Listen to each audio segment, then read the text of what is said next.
Big Business Ideas.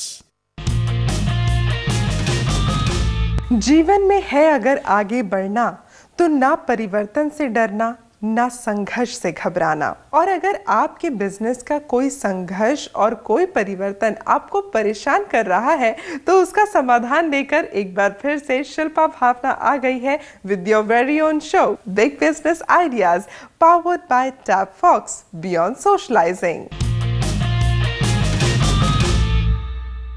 Companies rule 2014 के मुताबिक अब हर कॉरपोरेट को CSR यानी कॉरपोरेट सोशल रिस्पॉन्सिबिलिटी निभाना मैंडेटरी है।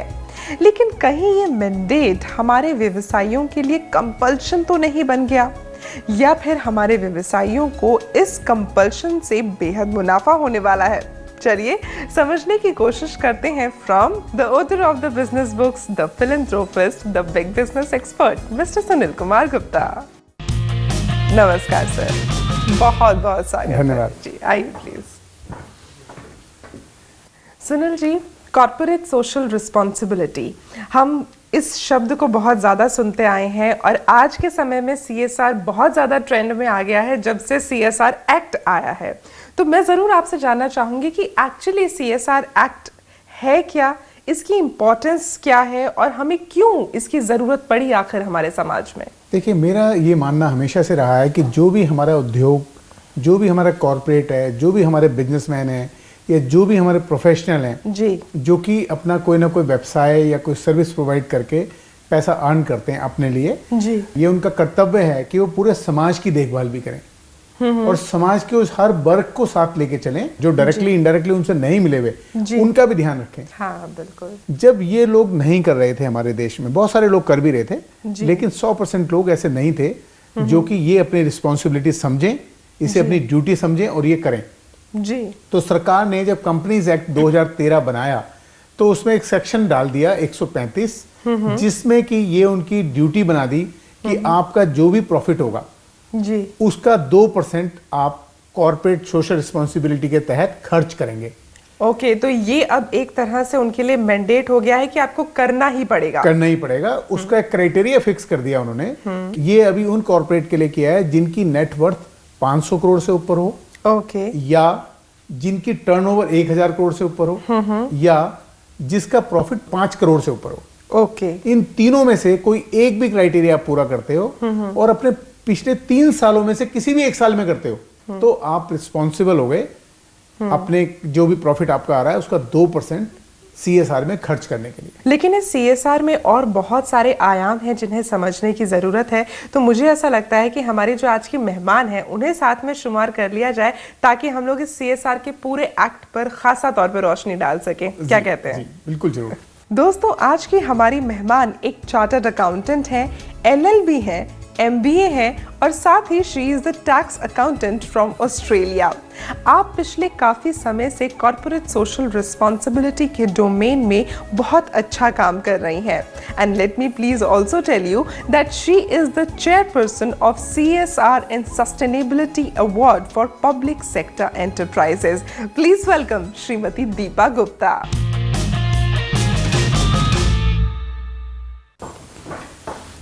दीपा जी, आपका जो पोर्टफोलियो रहा है कॉर्पोरेट सोशल रिस्पॉन्सिबिलिटी में, आई मस्ट से पूरे तरीके से आपने सस्टेनेबल डेवलपमेंट के ऊपर बिजनेस के काम किया है CSR के माध्यम से। आप कैसे देखती हैं ये जो अब CSR एक्ट आ गया है, सर ने बताया कि मैंडेट हो गया है, you see it as a good for society? Definitely Shilpa ji, बहुत समय से इसके ऊपर अध्ययन हो रहा था और अध्ययन होते होते अब इसको एक रूप मिला है और ये रूप समाज के उत्थान के लिए बहुत ही अनिवार्य था। अब इसको एक बहुत ही ढांचा मिला है जो बहुत ही पक्का ढांचा है जिसके अंदर अनिवार्य रूप से कॉरपोरेट की जगत को इसको कंप्लायंस के रूप में पूरा करना है। जैसे मैडम बता रही हैं कि अब कंप्लायंस के रूप में हमें इसे पूरा करना है, तो एक बिजनेसमैन के लिए क्या एक ये नया सिरदर्द नहीं आ गया है एक और कंप्लायंस का? नहीं, मुझे लगता है ये सिरदर्द नहीं है, क्योंकि ये करना जरूरी है अगर उनको अपने बिजनेस में ग्रोथ चाहिए।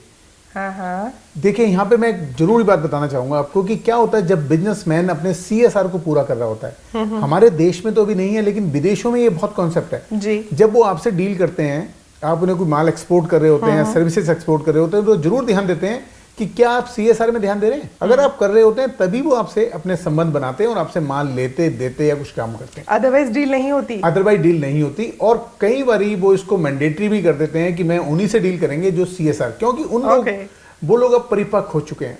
उन्हें पता है कि समाज के सब वर्गों को साथ लेके चलना जरूरी है। नहीं, वो बात बिल्कुल ठीक है सुनील जी, लेकिन दीपा जी आपको क्या लगता है कि जैसा सर बता रहे हैं कि परिपक्व हो गए हैं विदेशों के लोग, लेकिन हमारे देश में उस परिपक्वता के लिए क्या अभी स्थान है? क्योंकि अगर हम देखें तो अभी बहुत सारे ऐसा इंफ्रास्ट्रक्चरल चेंज है जो होना जरूरी है, लोगों तक रीच आउट करना जरूरी है। तो आपको लगता है कि कॉर्पोरेट्स इस चीज के लिए अब पूरी तरह से तैयार हो चुके हैं? तैयार हो चुके हैं नहीं कहूंगी, तैयार हो रहे हैं, क्योंकि जिस दिन तैयार हो जाएंगे उस तरह पूर्णतः परिपक्व हो जाएंगे। जैसे कि मैं सुनील जी की बात की पुष्टि करते हुए कहूंगी कि कई बारी अगर कोई कंपनीज ने जिनका कॉन्ट्रैक्ट्स जैसे सुनील जी बता रहे थे, अगर उसमें उन्होंने CSR पूरा ना करा हो तो उन कंपनीज को ग्रे कंपनीज भी माना जाता है कि उन्होंने कोई एक पर्टिकुलर चीज को पूरा करना चाहिए था टुवर्ड्स ह्यूमैनिटीज इशू, उसको पूरा नहीं किया जी, तो वो एक किस्म से माइनस मोड में ली जाती हैं जी। और अब आने वाले समय में ये चीजें बिजनेस को इफेक्ट करेंगी? बिल्कुल करेंगी, क्योंकि बिजनेस है क्या, जब भी आप कुछ बिजनेस कर रहे हैं तो आपको बहुत सारे संसाधन चाहिए, तो वो संसाधन तो देश के हैं ना, वो तो उस व्यक्ति के भी हैं जो सबसे नीचे है। तो इसीलिए ये है जरूरी। और हमारे देश में आपको शायद जान के खुशी भी होगी कि लगभग 31% कंपनी ऐसी हैं जो जिनका CSR का जो फंड है जो गवर्नमेंट ने 2% फिक्स किया है, वो उससे ज्यादा स्पेंड कर रही है। अच्छा, ऐसे हैं कंपनीज अभी? तो हम कह सकते हैं वही जो आपने बोला कि परिपक्वता पूरी नहीं आई है, लेकिन उस रास्ते पे हम चल पड़े हैं। हम लोगों ने कुछ लोगों से बात की थी, क्या सामने आया वो आपकी नजर करना चाहेंगे प्लीज।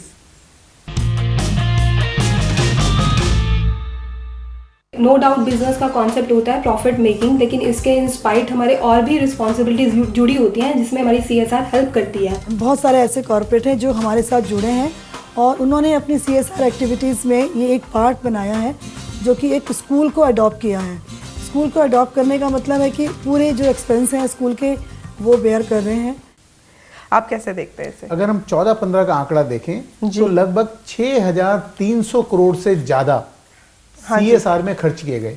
ओके, तो इसका मतलब काम हो रहा है? काम हो रहा है। और जो 6,300 करोड़ हैं इसमें से 4,000 करोड़ प्राइवेट सेक्टर ने किए और 2,000 करोड़ गवर्नमेंट सेक्टर ने किए। Not public sector enterprises. तो यहाँ पर आप जैसे बता रहे हैं कि प्राइवेट सेक्टर ने ज्यादा अभी खर्च किया है आपके आंकड़ों के मुताबिक। तो दीपा जी, आप जब पब्लिक सेक्टर एंटरप्राइजेस से जुड़ी रही हैं, CSR के ऊपर जो सस्टेनेबल अवार्ड्स जो मिलते रहे हैं पब्लिक सेक्टर के लिए, उसमें आप एक अहम हिस्सा रही हैं। तो आप लोग क्या क्राइटेरिया अपनाते हैं ये भापने के लिए कि हाँ वाकई इन्होंने CSR में काम किया और इन्हें अवार्ड दिया जाना चाहिए? CSR के लिए आंकलन होता है जिसके अंदर 4 पैरामीटर्स लिए जाते हैं: governance, disclosure, stakeholders and sustainability. Okay.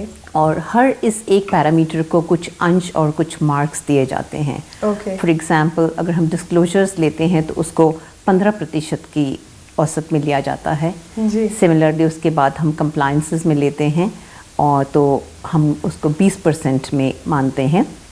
उसके बाद में स्टेक होल्डर्स हैं, उनको 30% का एक औसत दी जाती है और 35% की औसत सस्टेनेबिलिटी को दी जाती है, जो सारे मिलाकर 100 नंबर होते हैं। इन 100 नंबरों के ऊपर इन 4 वर्टिकल्स को जजमेंट करके उनके मार्क्स को आइडेंटिफाई किया जाता है। फिर उसके अंदर आगे उन्होंने किस प्रकार से उसको किया, केवल वो चीज़ एक किताबों में ही रह गई या उसको ज़मीन पे लाया गया? ज़मीन पे लाया गया और उसमें कॉरपोरेट खुद अपने आप कितने आगे जाके हैंड होल्डिंग कर रहा था।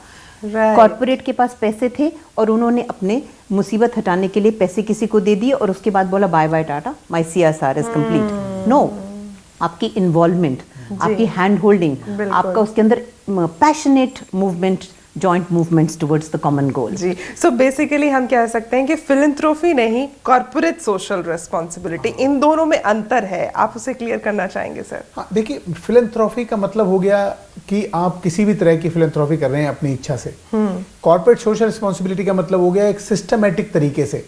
और जो हमारे एक्ट में एक शेड्यूल दिया हुआ है 7, उसमें ये भी आइडेंटिफाई किया हुआ है कि किस किस मद में खर्च करेंगे आप। और कैसे कैसे खर्च करेंगे।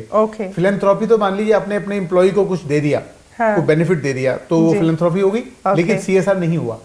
हाँ यदि आपने किसी ऐसी एनजीओ को दे दिया पैसा जो कि वो काम ही नहीं करते, जो कि हमारे 7th शेड्यूल में दिए हुए हैं, तो वो फिलैंथ्रोपी होगी, CSR नहीं हुआ।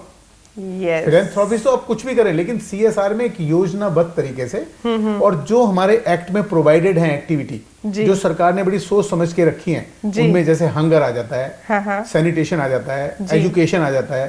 आप कोई विलेज में कोई स्कूल अडॉप्ट कर लीजिए, उसमें टीचर्स दीजिए, स्टडी मटेरियल दीजिए, तो वो CSR हो गया।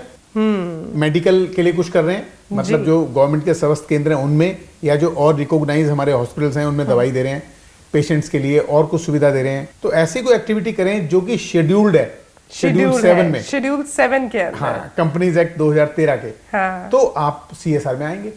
दीपा जी, अगर कोई शेड्यूल 7 में जो शेड्यूल्ड एक्टिविटीज हैं उस पर काम कर रहे हैं, वो कहते हैं कि वो कर रहे हैं, जी। तो उसका जायजा कैसे लिया जाए कि वो सच कह रहे हैं कि गलत कह रहे हैं? जी, उसके लिए इंस्टीट्यूट्स हैं, ऑर्गेनाइजेशंस हैं जो उसका आंकलन करती हैं कि क्या एक्टिविटीज़ करी गई, प्रोसीजर्स डिफाइंड हैं, पैरामीटर्स डिफाइंड हैं, CSR पॉलिसी, उसका वेब पे होना, वेब पे इंटरेक्शन, उसके ऊपर जो स्टेक होल्डर्स हैं और अन्य जो लोग उससे जुड़े हुए हैं या ना भी जुड़े हुए हों, जी।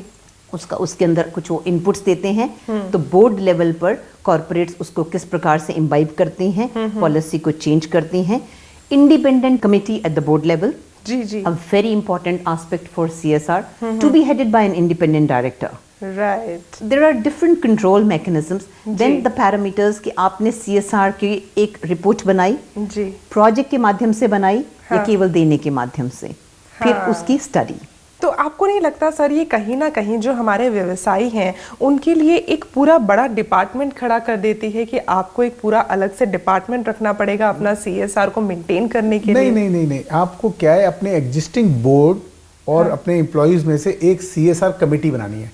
ओके। और वो जो CSR कमेटी होगी वो आइडेंटिफाई करती है कि कहाँ हम कैसे खर्च करें, हमारी कंपनी का मिशन क्या है, हमारी कंपनी का विजन क्या है, जी। हम किस क्षेत्र में काम करना चाहते हैं, ये डिफाइन करके कमेटी बोर्ड को देती है अपनी रिपोर्ट, ओके। और एक पॉलिसी बनाती है जो कि रिटर्न पॉलिसी होती है, डॉक्यूमेंटेड पॉलिसी होती है। उस पॉलिसी को बोर्ड अप्रूव करता है, और बल्कि मैं आपको यहाँ जरूर बताना चाहूंगा कि 1 अप्रैल 2014 के बाद जी उनको अपनी बोर्ड मीटिंग में इसको अप्रूव करके इसको ROC में इस डॉक्यूमेंट को अपलोड भी करना पड़ता है कि ये हमारी CSR पॉलिसी है। अपनी वेबसाइट पे भी डालना पड़ता है, और गवर्नमेंट MCA की साइट पे भी डालना पड़ता है, मिनिस्ट्री ऑफ कॉर्पोरेट अफेयर में। मतलब Mandatory कार्रवाई सख्त है। सख्त है, डिपार्टमेंट अलग की जरूरत नहीं है, अलग एम्प्लॉय रखने की जरूरत नहीं है, आपको उन्हीं सब लोगों में से देखिए, क्योंकि कमेटी बनाना ये सब काम करने में ज्यादा टाइम नहीं लगता, और आपको फील्ड में नहीं जाना, तो और उसके बाद जो आपने पॉलिसी बना दी, उस पॉलिसी के तहत आपको खर्चा करना है। दीपा जी, आपको क्या लगता है, क्या इस तरीके को अपनाने के लिए कोई स्पेशल टास्क फोर्सेस बनाना बहुत ज्यादा जरूरी है? कमेटी की बात तो आपने बताई,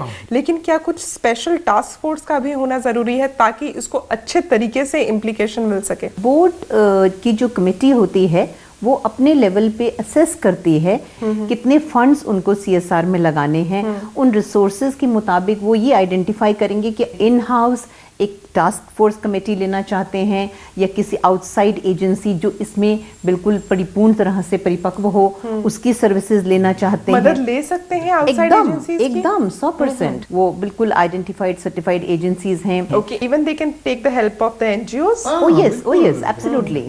They can definitely take NGOs which are dedicated to the CSR objective. तो आप लोगों को लगता है कि CSR का ये जो एक्ट आया है ये एक अच्छा कंट्रोल मैकेनिज्म है जिसकी ज़रूरत अभी फ़िलहाल बहुत ज़्यादा थी।